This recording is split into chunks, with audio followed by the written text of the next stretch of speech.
हरि ओम इदम राष्ट्राय इदं नमः। आज ज्येष्ठ मास की शुक्ल पक्ष की षष्ठी तिथि शाम 8 बजे तक, तत्पश्चात सप्तमी तिथि, ज्येष्ठ मास की शुक्ल पक्ष की सप्तमी उसके बाद दिन रविवार आप सभी लोगों के लिए शुभ हो। आप लोगों का स्वागत है आज के पथिक संदेश लेख पाठन अभियान में। आज हम जिस लेख की चर्चा करने वाले हैं वो एक बाल कथा है। बालकों के लिए बालवाड़ी स्तंभ में लिखा गया ये लेख है।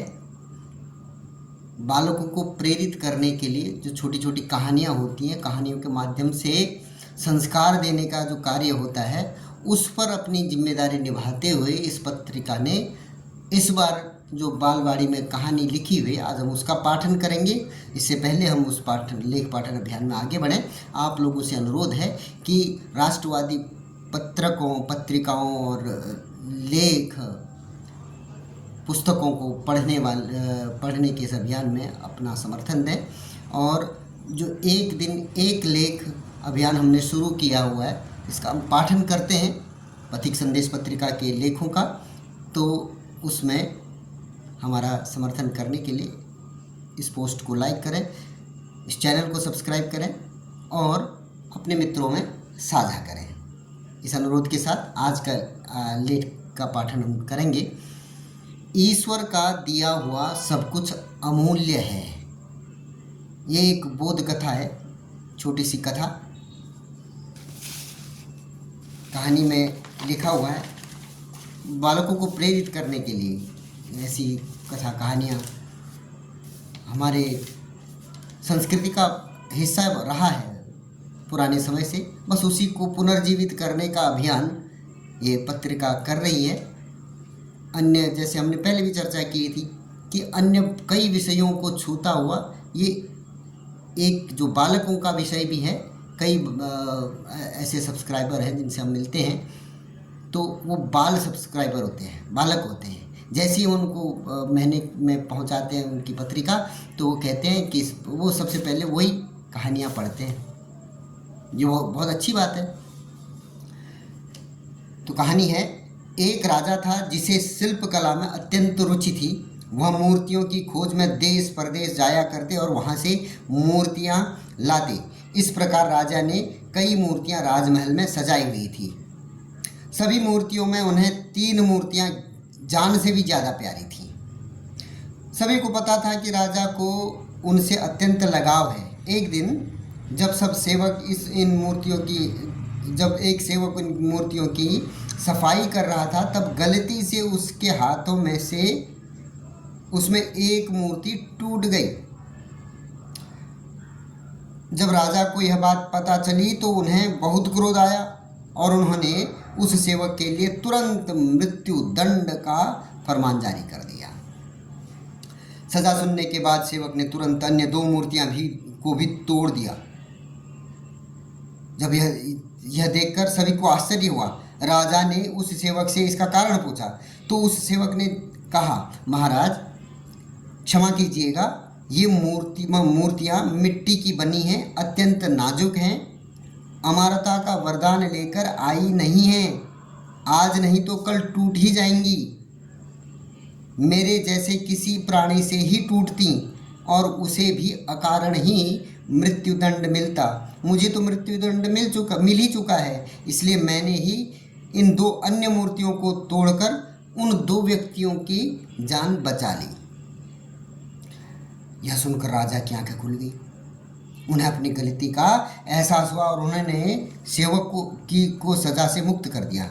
सेवक ने उन्हें सांसों का मूल्य सिखाया, साथ ही सिखाया कि न्यायाधीश के आसन पर बैठकर अपने निजी प्रेम के चलते छोटे से अपराध के लिए मृत्युदंड देना उस आसन का अपमान है।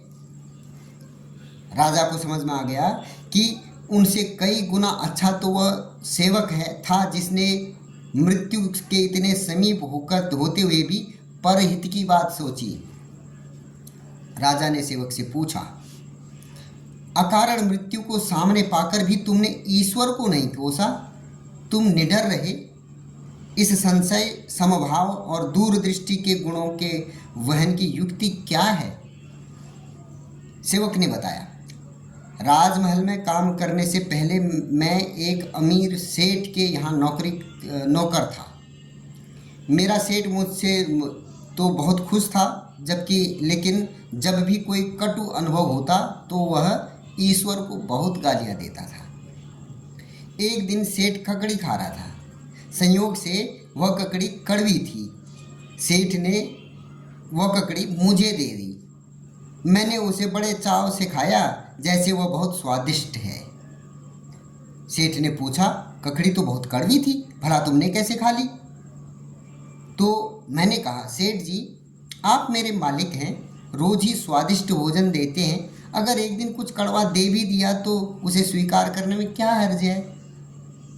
राजा जी, इसी प्रकार अगर ईश्वर ने इतनी सुख संपदाएं दी हैं और कभी कोई कटु अनुदान दे भी दे तो उसकी सद्भावना पर संदेह करना ठीक नहीं। जीवन तथा मृत्यु सब उस ईश्वर की देन है।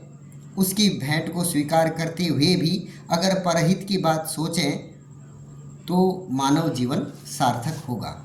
एक छोटी सी कहानी है, ये आवश्यक नहीं कि ये कोई सत्य घटना हो।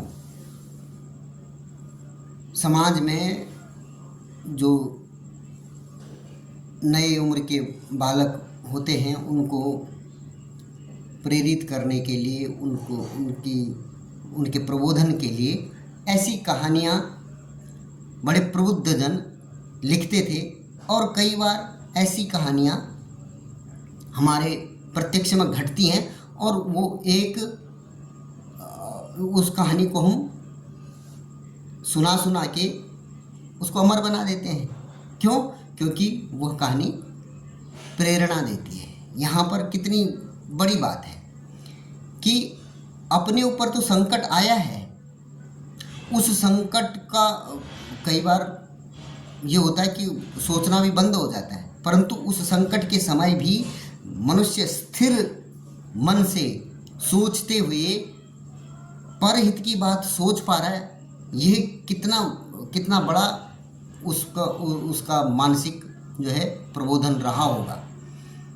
तो इसलिए धैर्य रखते हुए समस्याओं को सही पर्सपेक्टिव में सोचना चाहिए। यह इस कहानी का एक अंश कहता है। दूसरा अंश ये भी कहता है कि मेरे पास जो अधिकार हैं, अगर उनका मैं अनुचित प्रयोग करने लगूं तो उस अधिकार का भी अनादर है। अभी कुछ समय पहले बड़ी चर्चा चली थी कि जो है हमारे न्यायाधीशों को अगर आप कुछ कह दोगे तो वो मानहानि का केस चला देंगे, उनके पास बड़ी ताकत है। आजकल एक और तथ्य सामने आता है कि भारत का जो अनुच्छेद 142 है वह न्यायाधीश और सुप्रीम कोर्ट के जजों को असीमित जो है उनको शक्ति देता है और उसका सही से प्रयोग, उचित प्रयोग हो, ये उनके विवेक पर है।